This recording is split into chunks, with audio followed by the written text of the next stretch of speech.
Yeah. The recording is in progress.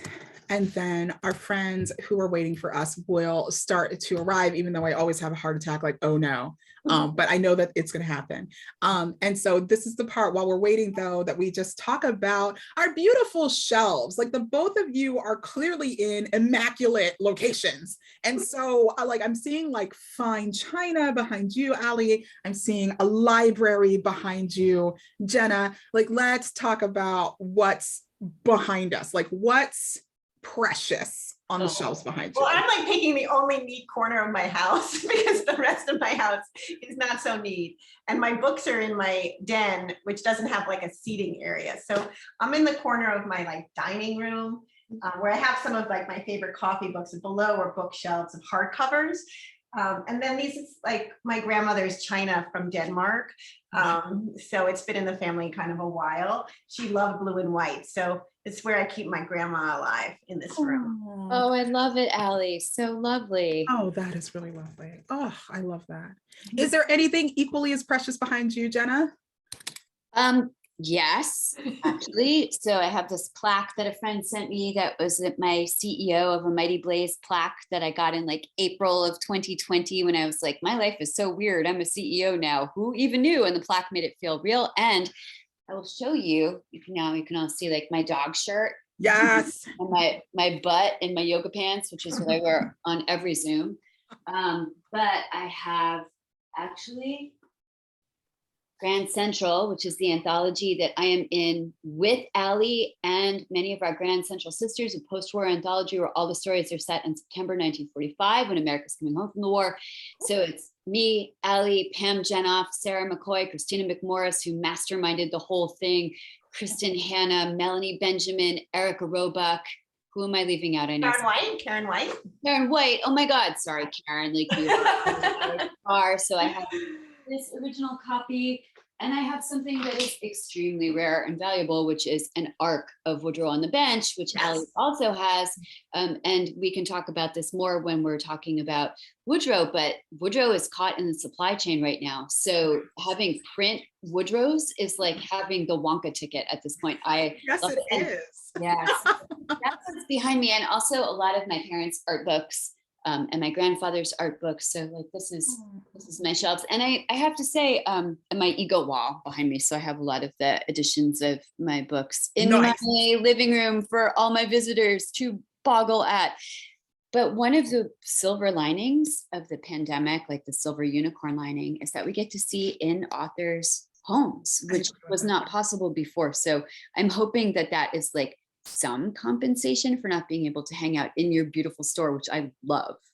I'm so grateful that you said that. And so you know what's going to happen now is I'm just going to give the spiel about the bookstore that I would have given, and then I'm going to let you have fun. And thank you for being such a friend of the store, Jenna. Like we're really grateful, and we're delighted that, I'm glad that we get to host you like this, but I think we're going to get to host you again in person. We're going to talk about that in a second too. So hi friends, my name is Kira Wilson Cook. I am the events coordinator for the Silver Unicorn Bookstore in Acton, Massachusetts. It is a delight to host you this afternoon with authors Jenna Blum and Ali Richmond, who are both novelists. Ali is the author of The Secret of Clouds. Yes, The Secret of Clouds, and the upcoming, can I talk about your upcoming book? Yeah. Okay, good. Your upcoming historical fiction novel, The Thread Collectors, which we're very excited about and will come out in September. And we are here to really celebrate the launch, the like liminal space, weird, funky launch that is happening for Jenna's new memoir, Woodrow on the Bench, which is about doogies and how much we love them and how much we loved Woodrow the doogie. And we're going to talk all about that. And I think that we're going to get to meet, I think that you referred to him in the email as new puppy Bay or dog Bay. I forgot what you referred to him as, but I think we get to meet Henry in a little bit, maybe. Yes, I'll lure him in for you guys. Some bacon. You should just know that though Jenna's new book is in the Twilight Zone and we don't have it in our store yet, it will be available to purchase at the Silver Unicorn Bookstore. You can pre-order it on our website, silverunicornbooks.com, and it will be available to you at least, we think, by November the 9th and probably a little bit earlier. Jenna is going to come by our store and do some book signing for us. Yes, I am. Yes. And book buying as well. And she will be with us in December, just hanging out. And so you can come buy this book for yourself for the holidays, buy it for a family member for the holidays, get it signed, get a little paw print, whatever you need. So come and see us for that. This is your hour, ladies. Friends, I already see that you're using the chat super well. Like, keep that energy going. If you have questions for Jenna or Allie, or both Jenna and Allie, please throw them in the Q&A so that way they can answer them. And then usually I would have taken care of this already, but would you like me to come back at 1:45 to help facilitate that Q&A, or would you all like to do it yourselves? I think I can do it. I just texted my daughter is upstairs. I asked her to bring my reading glasses because I'm like, oh my God, the chat, I'm not able to. I'm now in my 40s. I'm like, oh my God, I can't read the chat. Oh, maybe I can. But anyway, I think if I need help, I'll ask for help. But otherwise, this is just your time, Kira, to relax and soak up. So when you're hand selling the book, you know what it's about. That's brilliant. Okay, well, so then I will disappear and I will come back to break up the party at 1:55. No worries. And thank you, Catherine, for letting us know that our books will be arriving at the Silver Unicorn any day now. Hooray. So Jenna, come up and see us and come sign them, and y'all come and get them, or come get them at silverunicornbooks.com if you're far away. No problem at all. Okay, this is the part where I stop talking and I disappear. Thank you so much. I'm so delighted to have you. Thank you. Thank you, Kira. Thank you so much. Kira. Oh my gosh, Allie, I loved you so much. Okay, so I'm going to fangirl on Allie. I know she has questions for me, but before we jump into that, I wanted to say thank you to everybody for being here today. I know we have Linda Blugman in the house, who's another amazing historical novelist. We have Anissa Joy, who makes everything a party. She's at all the book events. And I'm super excited to have my publicist, Catherine Beitner, here today, who is like, she gets literally emails from me at midnight saying like, books, that, this, that. And she is like so amazing. And I bribe her with maple bacon shortbread to like always be on my short leash. And I have to say, like, even though we're in this very strange time where it's hard to get print books, they are coming, they are in the pipeline. They are starting to show up at stores in Massachusetts and around the country. And Catherine and everybody at HarperCollins has been busting their bleeps to get the books to the stores and to the readers in a time when it's so hard to do that. Like, I am in awe of them, and I'm in awe of the booksellers for the ball bearings in their ankles, because they have been pivoting and pivoting and pivoting as we get presented with new circumstances all the time. So guys, please, this is not just a plug for me, it's a plug for all authors publishing right now, and bookstores and readers. Please pre-order often, pre-order a lot for holidays, pre-order early, pre-order now, not just my book, but all the books, because you're clapping your hands to keep Tinkerbell alive. But in this case, you're keeping a whole industry alive. Like, you're keeping the publishers and the bookstores and the authors and the books alive. So thank you for being here with us today. Thank you for pre-ordering. Thank you for supporting Silver Unicorn. And by the way, guys, Silver Unicorn, I want to give a special shout out to also, they hosted me before in the flesh, and still were willing to have me back, which is amazing. And also, we're supposed to be hosting me live today, but it's raining, so we couldn't do our outdoor event with dogs. So again, they quickly pivoted, and they sent out this shout out in their newsletter about Woodrow that literally made me cry. At the same time, I felt like I was levitating. Like, they support authors so hugely and connect us with readers. So grateful. And Allie, like, literally, I sent a message to her like 2 days ago saying, what are you doing on Saturday? No, you're not. You're going to hang out with me and talk about Woodrow, and we're going to cry a lot. So won't that be fun? And she said, yes. So Allie is one of my favorite people in the whole world. She's my soul sister. She's actually in Woodrow on the Bench. And P.S., this is a hardcover that Catherine, my publicist, got me. Like, I don't know how she did it, but got it out of like her chimney or something. Like one of like two in existence. So we're going to talk about Woodrow today, and Allie is in this because she is one of the best dog moms and friends I know. And I'm so grateful to you being here with me today. And just to see your beautiful Allie face. Hi, I love you. I miss you. I miss you too. This is such an honor and so special for me to be in conversation with you. I'm just going to show the book again because I do have an arc. I'm lucky. I don't have my hardcover yet, but it's, I was lucky enough to know and meet Woodrow. My meeting with him was in the book, as Jenna mentioned. So, I mean, I could have been about to go on the moon and I would have made time to talk with you this afternoon and get a chance to connect with you over this very, very, very special memoir. So I'm going to try my hardest not to ugly cry. I always feel bad when I talk about the Woodrow on the Bench because I did sob from the first page to the last, but it wasn't necessarily sad tears. It was just this overwhelming emotion of what it means to love our beloved pets. And from the very first sentence to the last, you just, cupped your hands around my heart and just made me feel how precious it is to have, my Tofu, my dog in my life, but also to have known Woodrow. And it's such a deeply moving memoir because it shows what it means to be human and to love an animal. I mean, it's just so gorgeous. So I'm excited to talk about, the memoir with you. I've prepared some questions, but I know because we're such good friends, it's going to be that type of conversation that, starts to develop organically and things build from how you answer. But let's start. So our viewers can listen and learn and hopefully really support the Silver Unicorn Bookstore, because I only had a few minutes with Kira. I already fell in love with her. I already told her I want to be able to do something for thread collectors. Independent bookstores are so important. They're important because they hand sell our books. They're important because they're the beautiful part of the fabric of our community. And we need them in our town to forge connections in a world now where we're so disconnected and everything is like electronic. Like, independent bookstores are the heart of our community. So everyone to support not just the Silver Unicorn Bookstore, but every independent bookstore. When you travel and you see them in your town, go in, buy a book, have a conversation about what they're reading and learn something new, right?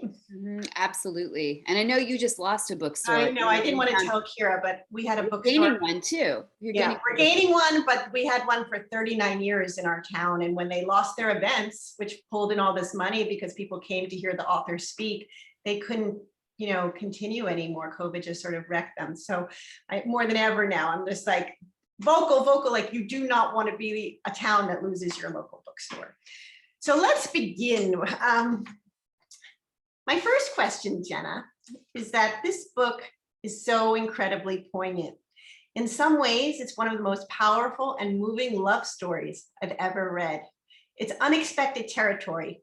Can you tell us what motivated you to embark on writing this book? Yes, I can. I can answer that question. And I see what you did there with embark. You must be a writer. I also felt like it's such a love story, it's not just a story about wisdom from a wise old dog. It's this love and this journey you embark on when you get him as a puppy, and then towards the end of his life, what you learn from him. And that's what you want when you bring love into your life, right? That's what you learn from the person or the animal that you love. So tell us about that. Yes, I will. Thank you. So one of the interviews I had lately, the interviewer picked out this phrase that I had used in the prologue of Woodrow on the Bench, that when I called my relationship with Woodrow the most durable love of my life. And she said that's such an interesting word because we think of love as being passionate or, all encompassing or magical, but durable is not a verb, adjective I would have used. And yet it's so important. And I think that is true. So Woodrow on the Bench, and I'll do my quick elevator pitch for those of you who have not had a chance to read the book yet, because it's still coming out in a rolling launch sort of way. Woodrow on the Bench is about my 15-year-old Black Lab Woodrow, who in the last 7 months of his life was not mobile. So every morning and night, I would carry him to the bench across the street from our downtown Boston apartment and sit with him there while he held court with all of his human and his animal friends, with neighbors and with strangers that he drew to us with his canine tractor beam George Clooney of dog's elegance. And in that time, he and the people that he drew to us taught me these new ways about how to live, how to lean on people, how to ask for help, how to let help in, and eventually how to let go. So the book is a love letter to Woodrow about his whole life, but it's also a love letter to the community of people that sprang up around us on this bench, of which Ellie was a part. And there's a chapter in the book that is dedicated to Ellie that I would love to read just a snippet of after this. But yes, it's true. The book is a love letter to Woodrow, and it shows him not only as an elegant older statesman, which is how you met him, and also as a dog who was ailing in that final chapter and the challenges that presented. And that's what I want to help readers with, to hold their hands through their own pets' final chapters. But also I included memories of Woodrow of when he was a young, dapper, my agent who met him when he was young also called and even getting him from the litter. You described like, Yep. picking him up and your mom getting a dog from the same litter. Yep, absolutely. So I got Woodrow as a pup. My then boyfriend said, let's just go look at the puppies. And here's a word to the wise. Nobody ever just looks at the puppies. Like, you always come home with a puppy. And Woodrow at that time was not an experience I was prepared for. I don't know if anybody's really prepared to become a new mom. Like, you think you are, but you're not. And he, as a puppy, like most lab pups, was like Helen Keller before Annie Sullivan got hold of her. Like, he was a devil. And he taught me to open up my life in this new way and sort of throw elbows into the confines of my life and make room for this little Tasmanian devil dog. And he grew from that into this very energetic young baller. And then he became, in his old age, like this terrific ambassador of goodwill for everybody. So the book really shows his whole lifespan and that great love we had for 15 years. So it was an incredible love, right? There's a checklist in the book where you make a list of what it means for a dog to still have a certain quality of life. Can you tell us more about how you came to have this list and how it guided you through his, last months? Yes. So those of you who have older animals at home, like your animal companions, might be sort of looking down the gun barrel at, like, when is the time to help them cross the river? Like, when do you let them go? And if your pets are facing medical issues, like Woodrow was arthritic as well as having congestive heart failure the last 7 months of his life. So he couldn't walk very well. He wasn't eating that well. When he had his heart failure diagnosis, he all of a sudden had all these new medicines that were very expensive and that, made him have digestive issues. And there are a lot of people who said to me at that point, like, wow, like, you're doing something really heroic and extreme. Like, I would have put my dog down when he couldn't walk anymore. And I was like, but the dog is still here. His personality is still here. His lovely soul is still in his eyes. He still loves to eat and play. And Woodrow loved the ladies. He loved to lie outside in the dirt and like draw the ladies to him so they could admire him. And why would I let him go when he was still fully intact in terms of his personality and his soul and his enjoyment? It was a really tough question. And I thought, I don't actually know when is the right time. Like, people say, oh, the dog will let you know. And in fact, he did. But I asked my vet, Dr. Mimi, who also appears in the book, is there some evidence that you can give me, like some factual scientific way that I can judge for myself what Woodrow's quality of life is? And she said, yes. And she sent me this quality of life calculator that helps you judge from your pet's lifestyle and wellness and your own lifestyle and wellness when is a good time to start making that really difficult decision. And when I first put Woodrow's behavior and lifestyle through this sort of quiz, this calculator, their highest score was 80, which means you have a really healthy pet. He was maybe at 45 or 50. At the end of his life, like the last week, he was at an 8. So it helped me understand that no matter what my own feelings were, quantitatively, he was not going to be with me much longer. And it helped me feel a little bit better about understanding why. So I hope that this calculator helps other dog owners, animal owners as well, with making that really tough decision. Okay. I wanted to know selfishly, just because, my dog is 4, but reading this book, it does make you just sort of project. And when you talk about the fact that, when you become a pet owner, right away that you're going to most probably outlive your dog, that they're, even the longest 20 years for an animal, 22 years is still too short. But I remember when I got Tofu that I kept on, like, I have these panic attacks, like, but I'm not going to have her forever. I can't imagine. And I would start to do the math and be like, okay, will I be 60? And then would I, then do I just start traveling the world then? Because I can't bear to have another dog, but this math you do in your mind thinking, how am I going to live without, our beloved animal? So I always called Woodrow the noble prince. That was my special name for him, because he definitely had what you said, this sort of air about him that he held court. He seemed so regal. He seemed so noble. Was he always like that, even as a puppy? Or did he grow into it as he became sort of like this older white fox of a dog? He was like the white fox. Thank you. We called him the George Clooney of dogs, which was not actually a nickname I gave him. My friend Lisa Borders, who's also a novelist, came up with that nickname when Woodrow was young, when he was 3 or 4, because I was posting his adventures with the ladies on Facebook. And she's like, this dog is like the George Clooney of dog. He's like such a ladies' man. And so he was always that way. He loved the ladies. The ladies loved Woodrow. He was a very And he had that look. He would look at you where he'd like raise his like jaw and like do this thing with his eyes, and you felt like you were being seen, right? It's kind of crazy. Oh, he saw you. I mean, this is like the only dog I ever knew who loved going to the vet, because there were female doctors and female vet techs, and he'd be like, "Hey, ladies, how you doing?" Wank, And when he got older, and started to get gray, which I was very indignant about on his behalf. I'm like, oh God, not you, aging Woodrow, what? But we started calling it the George Clooney gray, because it was very distinguished. Like if he had been a person, it would have been just at the wings on the side of his head, So he did always have that air about him. When he got very old, what I saw him develop was what I called a sort of Churchillian dignity as well. So when he was about 13, he started having a much tougher time walking because he had arthritis, as many labs do.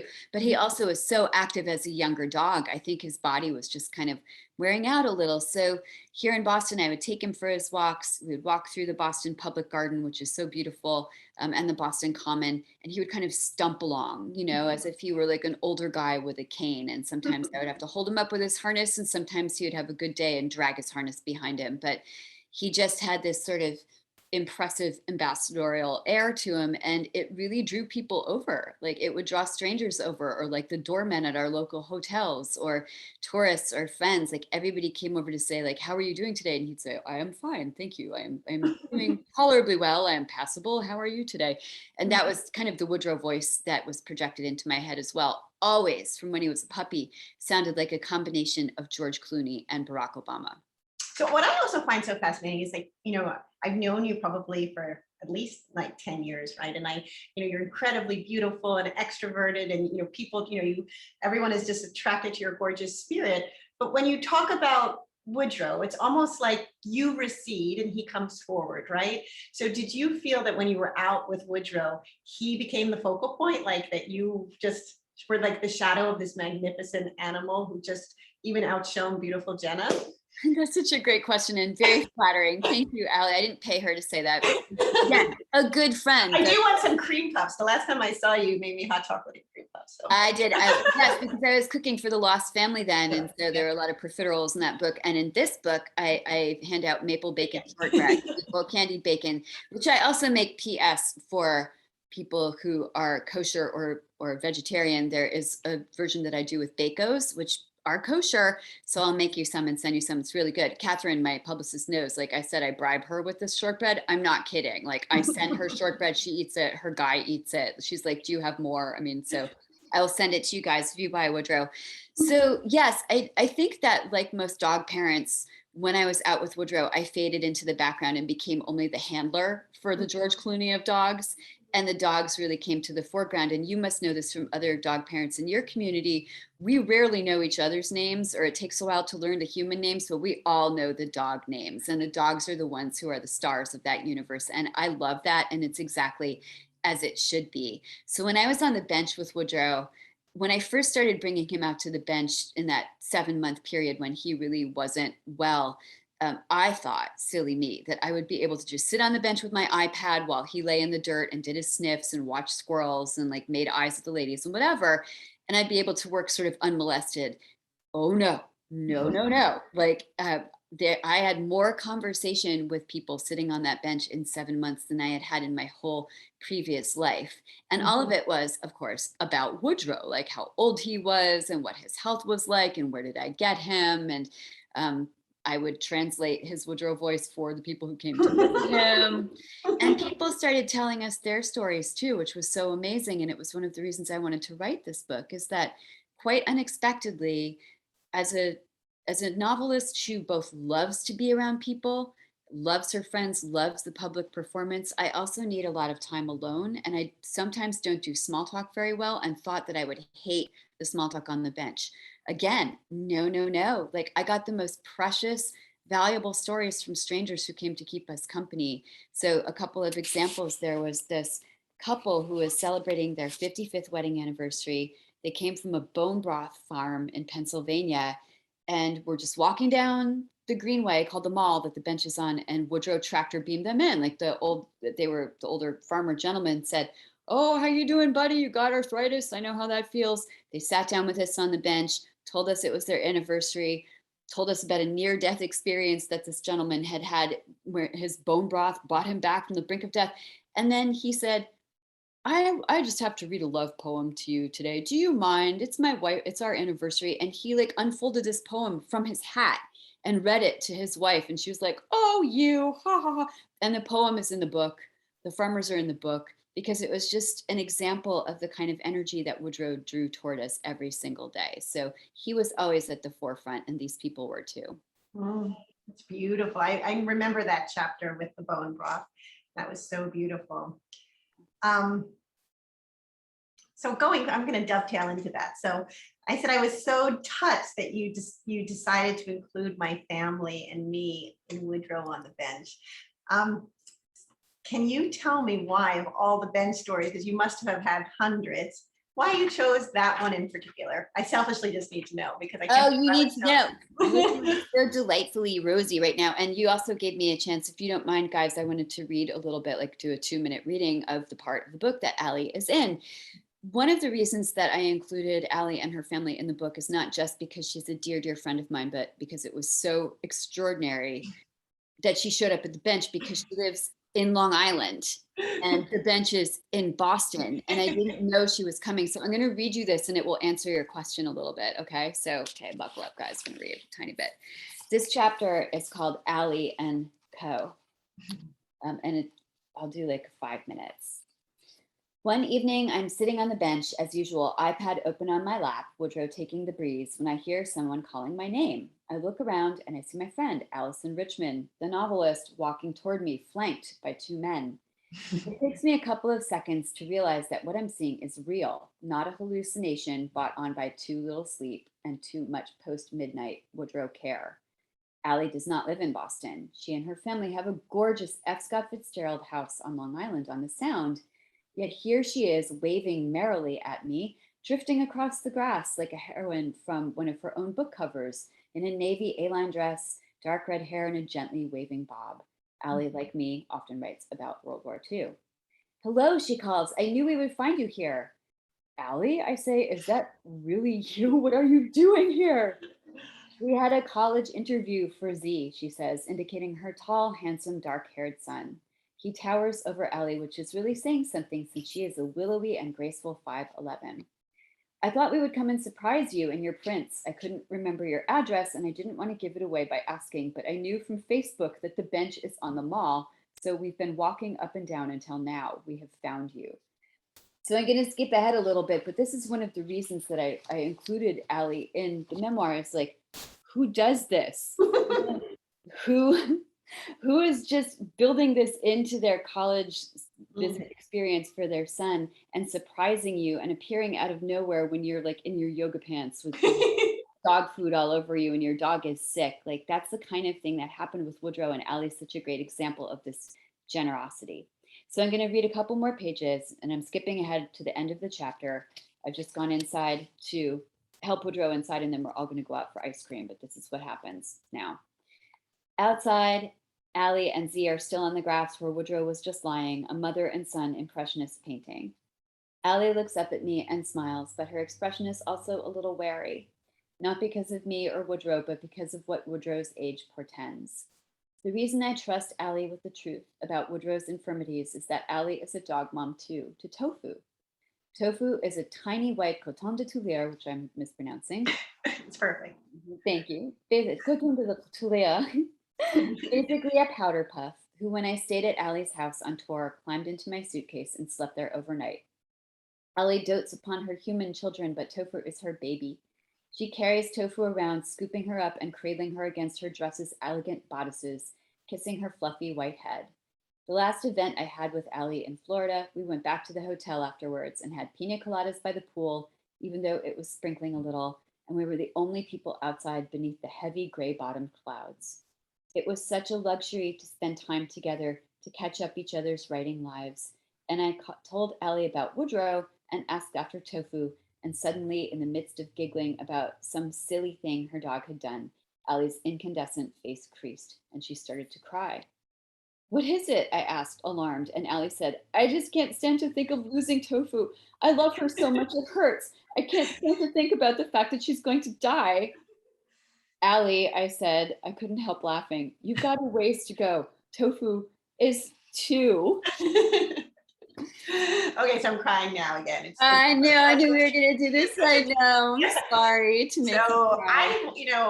it's such an treat for me to hear you read that chapter, because I know when I got to it in the arc, I was like, oh my goodness, this is such an incredible honor to have that moment included. And just to share with the readers, yes, we were going to look at a college with Zachary, and I purposely didn't know if we were going to have enough time to see Jenna. It was one of those things, like we were coming in really quickly, we were going to be leaving the next morning, and I thought, I'll just surprise her, because I knew from when we were on tour together in Florida how you said at twilight you go out and you bring your papers you were grading, or you bring something you were working on, and you'd sit on the bench for a few hours. And so we got to our hotel maybe at 5 o'clock. We were staying across the is it the Longfellow, the Charles Bridge probably.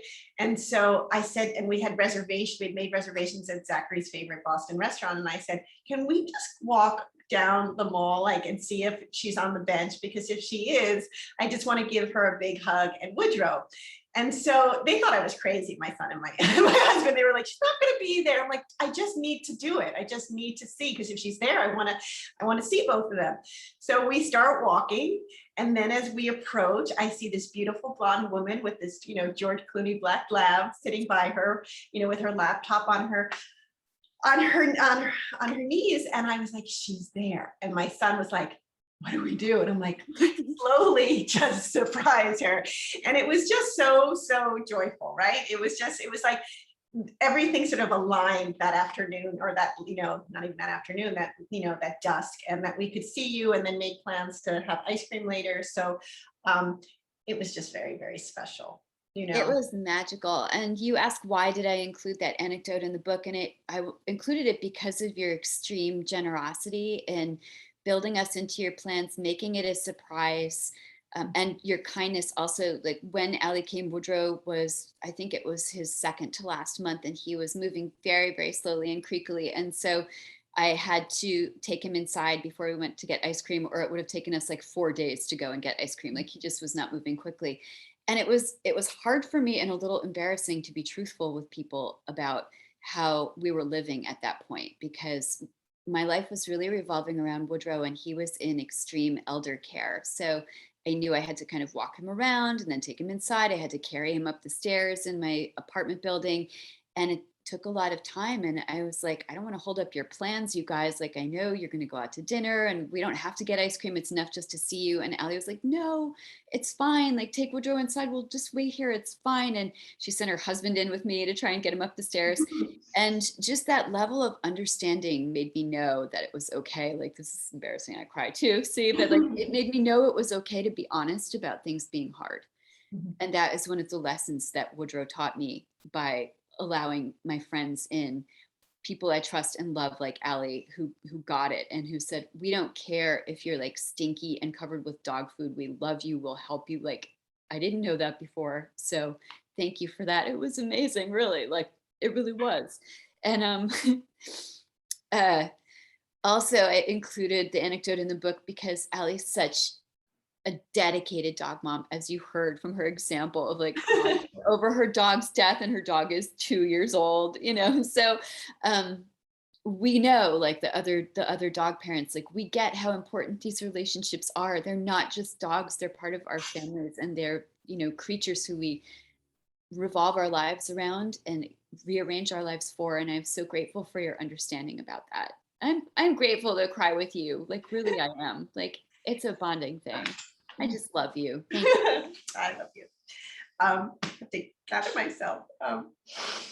Let's talk about community though, because there's so much of this book is about this discovery of community around you. Not just, I mean, obviously friends like you know you and love you, you know, personally, you know, with or without Woodrow, but people who you learn to know are around you because of Woodrow. I mean, there's so many examples you give about this discovery of community. I love the one about the gate. That's a great, you know, story about, you know, the gate being locked and what happens, and, you know, when people don't want the dogs there and they think they're a nuisance. Can you talk about, you know, a few of the examples of unexpected sense of community that you discovered, not just, you know, on the, you know, the bench, but of dog lovers, you know, that were around you because of Woodrow? Yes. So many of you also know, if you're dog parents, that when you have a dog and you go to a dog park, or you walk the dog at the same time every day, or sit on a bench at the same time every day, you become part of the fabric of a specific community. And before Woodrow, I didn't have entree into that community, or actually any community. I write in a chapter of the book called July, You Are Not Invisible, about what happened to me when I had first moved to Boston. I had just finished grad school. I'd finished writing my first book, Those Who Save Us, and I got divorced, and I was 30, and like all of my friends were gone. They were getting married. You know, every weekend was a wedding. And I was sort of the odd girl out in that game of musical chairs. And at that point, I didn't have a dog, and I didn't know how to make friends. So I didn't have my writer community then yet either, because I hadn't started teaching at Grub Street Writers, which is this great school in Boston. And so I just thought, I don't know how to make friends. Like maybe you remember this feeling from the playground when you were little, or walking into a lunchroom at a new school with your tray and not knowing who to sit with. Like that's what I felt with when I was like 20, felt like when I was like 29, 30 years old. And I remember that summer thinking, I'm invisible. And I would walk out among people in the public garden or on tea platforms or whatever, and bump into people, and they literally did not see me. And I did not know how to jump across that gulf between myself and another human being and say, will you be friends with me? Like it's hard to make friends, right? So that changed when I got a dog. And my dog gave me a sort of conversational currency and a reason for belonging in a community that I had not had access to before. And the first one was our original dog park in Boston, which was on Beacon Hill. Every day I would take Woodrow to this park behind our apartment, and I would stand there with other dog owners with our coffee in the morning, with our wine in the evenings, and we would gossip about the neighborhood, and we'd talk about our dogs' habits and behaviors and poop. And the dogs would run around like maniacs. And Woodrow, then, you know, 1 year old, would flip a bucket over his head and run around the park and smash into all the walls, and the other dogs like a fool. So he wasn't always that George Clooney savoir-faire-ish. Like sometimes he was so goofy. But it taught me that I could be friends with other people who otherwise I didn't have a common denominator with. And we became really, really tight and watched out for each other. Somebody was sick, we would bring them soup, or we would bring them food, or we'd visit them in the hospital. And that community disbanded when some angry neighbors arranged for the city to take the gates off the park fence. And so the dogs all could get out and run away. And that was really sad because our community drifted after that. When Woodrow was sick at the other end of his life, and I was sitting on the bench across from my new apartment, that's when I discovered that with the dog, all I had to do was sit there, and people would come to us and say, how old is your dog? And we left our dog at home. The dog moms in the neighborhood came to bring me coffee in the morning, wine in the evening, and total strangers would stop traffic for us to get Woodrow across the street. They helped me carry Woodrow back up the stairs into our apartment. They carried like his poop bags, you know, to the garbage can so I wouldn't have to leave him. They read us stories. They bought me soup. So I realized that the community was really kind of a movable feast. It didn't matter if you took the gates off a park and the community had to go elsewhere. It didn't matter what neighborhood you were in. you would still have people showing up to celebrate your dog's 15th birthday with you, like 100 people and their dogs. You would still have people taking care of you and saying, we see you, like every day. All you have to do is sit there and we see you, we look for you, we pray for you, we pray for his health. And so community and goodwill is actually the common denominator. That's what Woodrow taught me in that instance. It's so beautiful. I mean, I love, I mean, you've read so many examples of unexpected friendship, you know, this and discovery of community throughout the book. I mean, I love there's one passage about this man who helps, you know, carry him because you're so, you know, petite up the stairs, and he comes early in the morning and late in the evening to help you. And, you know, just these sort of guardian angels that are amongst us who help, you know, during these last weeks, because they love dogs, they love Woodrow, they love their pet, and it's just beautiful, you know. So it's such a beautiful, beautiful book, Jenna. Thank you. Can I say 2 really crazy examples of that are sad? So get your tissues out again, but they were amazing. So one of them was in Woodrow's last week. It was December, it was snowing here, and he was really, really struggling and couldn't really stand up well. And I had him out at the bench. It's actually when I took the last photo that I have of him was out by the bench and it was snowing and he just looked so tired. You know, he's doing that sort of middle distance gaze that I think animals and people do when they're getting ready to cross, but I couldn't see it then. All I could see was him and taking care of him. And we were sitting by the bench and it had started to snow really hard. I was trying to get him inside and he had an accident and I couldn't lift him up. And I just was like, I don't know what to do. Like, I literally can't lift him to clean him up or get him inside. And I was looking around, there were no people because of the snow. And I thought, maybe I'll just leave him here. Like, he can't move. I'll leave him here and go into the apartment and get like a blanket so I can carry him in like in a sling. And this woman came out of the snow out of nowhere. Like literally, like she wasn't there. And then she was there. It was just a woman in a parka and a hat and gloves. Never met her before. And she said, do you need some help? And I started to say no because poor Woodrow was like not in good shape. And then I said, you know what, I do need some help. If you could just like help me lift him up so I can clean him up and get him inside. And she said, I have had old dogs. I know how this goes. So she helped my old, like dignified, like poop covered dog stand up while I crawled around and cleaned him up. And then when he was clean again, I lifted him by his harness handles and started walking him back across the mall to take him inside. And I turned around to say thank you to her and she was gone. She was just gone. Like I didn't. Had your mother passed already, or is this after your mother had passed? Your mother had passed. Yeah. Yeah. So it was like somebody sent me an angel. Like there weren't even any footprints in the snow. It was one of those weird things where I was like, oh my goodness. She was there and then she was gone. I never got her name. I wanted to thank her on Instagram, you know, thank her in person. And I never knew what her name was and she just vanished like poof. So I really think like people like this were like angels that were sent to me to help me with him. That's so, so beautiful. I mean, as you speak, I just keep on thinking that not only does every dog lover need to read this book and gift it to people they know who love their animals, but I now need my spouse to read this book so they know if I'm ever sick, what it means to have like, you know, to be a fantastic caregiver. I mean, because there's so many moments where you show, I mean, you're so tender to his body just giving up and having someone tenderly wash him and take care and not get angry or frustrated, but just really just wanting to keep him dignified. I mean, you let him live his last months with such dignity. I just hope that if I'm ever in that situation, I'm treated with such dignity. I'll take care of you, Allie. Well, I would like to now make you my medical yeah, I'll make you my like Stephen, like and I'll do it for you. I want to say like a couple things about that, if I may, just because it's really important for people who are caring not only for older animals, but for older humans as well. That the first thing is that you can't do it alone. And that there were times when I really struggled taking care of Woodrow physically because it was physically challenging. He was a big dog. He had a harness he always wore called a help him up harness. So those of you who have heavy dogs who are having a hard time walking, this harness saved my life. It's help EM up, help him up. And even still, like, because he had continence issues and it was hard for him to eat, it was hard for, like, my whole life basically, and this is true of humans and animals, revolved around his care. Like when I was finished feeding him, it was time to take him out. When it was time to take him out, he would have an accident. When I cleaned him up, it was time to take him out again. And in the middle of the night, I would wake up because I would hear him yarking, like he couldn't bark because his vocal cords were so old. So he would go, "Hur, and I knew that it meant I have to go out, help me. And I'd be like, oh God damn it, because I had just gotten to sleep. So I'd had like 2 hours of sleep. But it was like, what else do you do? Like, I'm not going to put him down because he's inconvenient. Like, his personality is still here, but his body is failing. And that's going to happen to all of us at some point. So I did the best I could. And I had help. I had my friends coming in. I had Dr. Mimi. I had these strangers, these angels literally that would come and help us out of nowhere. So I learned to accept that help and be grateful for it. And I'm still, to this day, it was a hard thing to accept, to let people into my house, which is like stinky, and you know, the dog is struggling physically, and people were so kind about it. They were like, it's fine, it's just like, it's poop, who cares? Or like, you were this way about it too.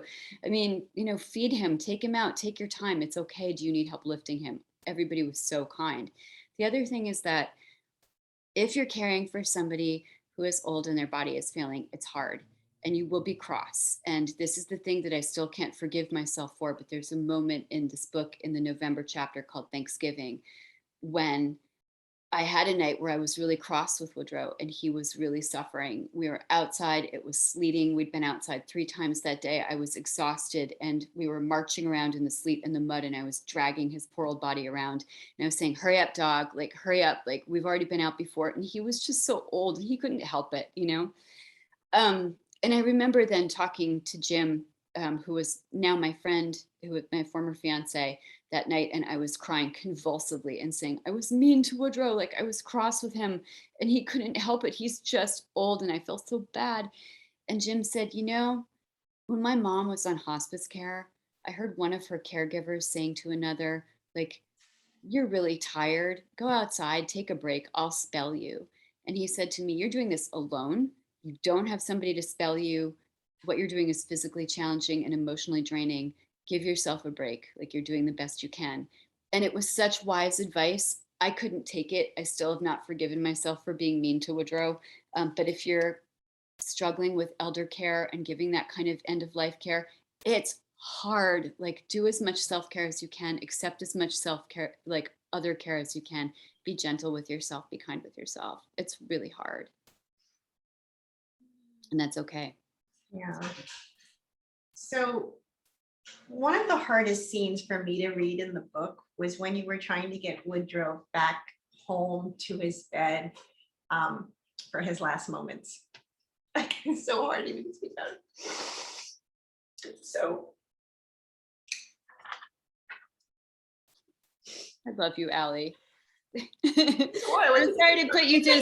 So, like, I'm like, Allie, do you want to come talk to me on Saturday and destroy your day by crying about this dog that you love? This, oh, like, I gotta go like 5 pounds. So I write in my question that you honor him in a way we all hope to be honored, that our last moments are in a place that has been home for, you know, our whole lives. Was there ever a moment in your, you know, mind that you thought, this, I might not be able to gift him this dignified death at home?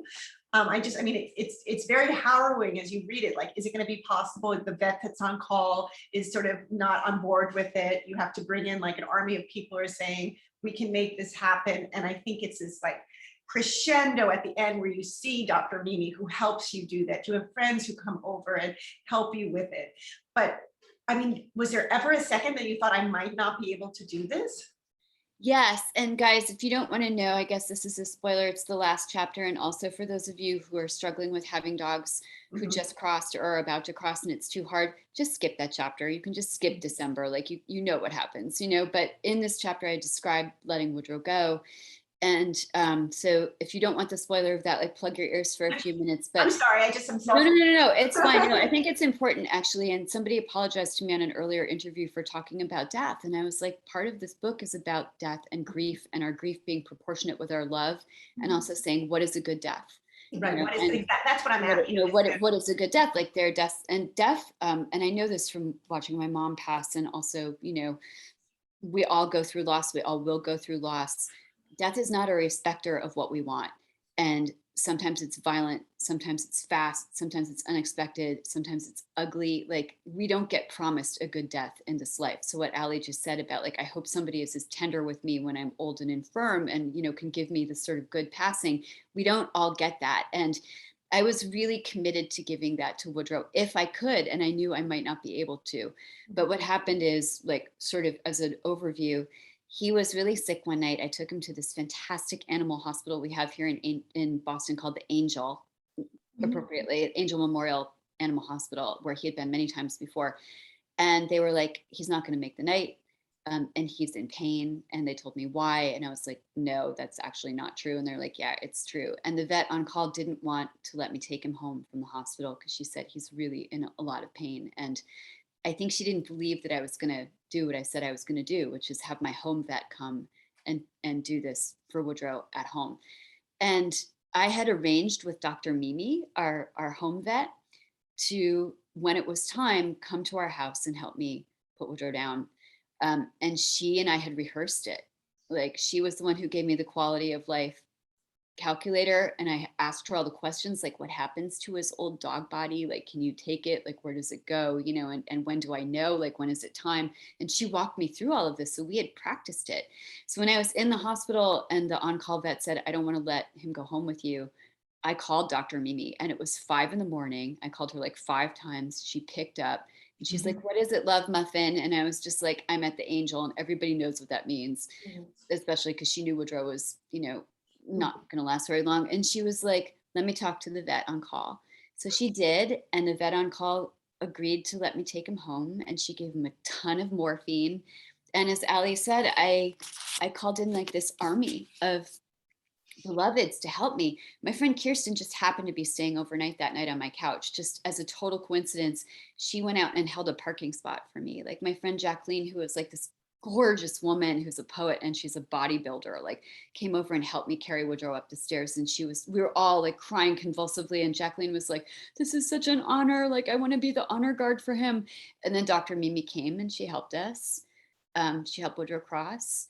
And then Jacqueline carried him back outside, you know, wrapped in this beautiful blanket that Dr. Mimi brought. I mean, it was like, it's the worst thing to have to let your pet go. I think the only thing worse is letting go of a child, like, really, because you have to make that decision and they're younger than you. It's awful.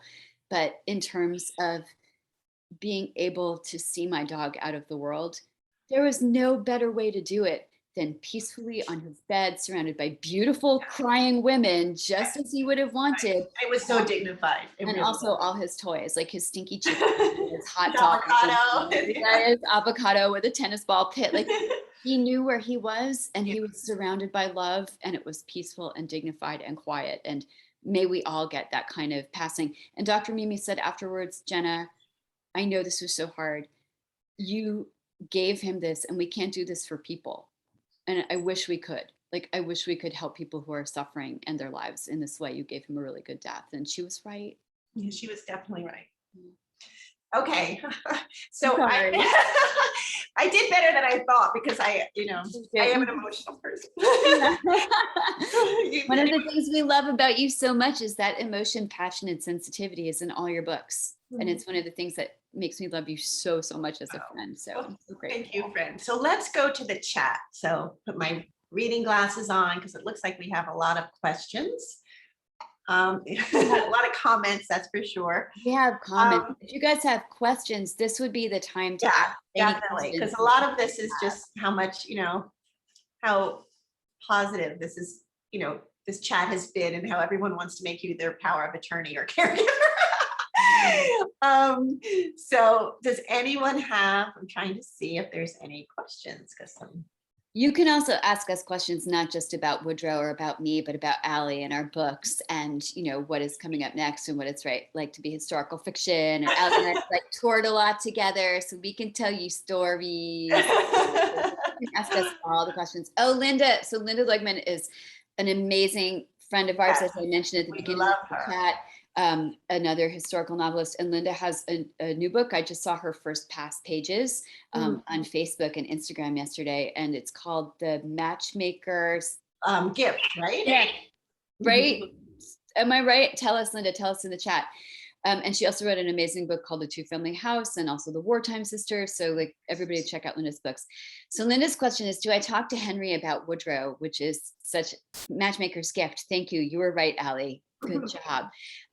So Henry is my 19-month-old black lab pup. And again, if Woodrow is like George Clooney in a dog suit, Henry is a dog in a dog suit. Like I kind of describe him as like Owen Wilson at a frat party being like, who's got the kid?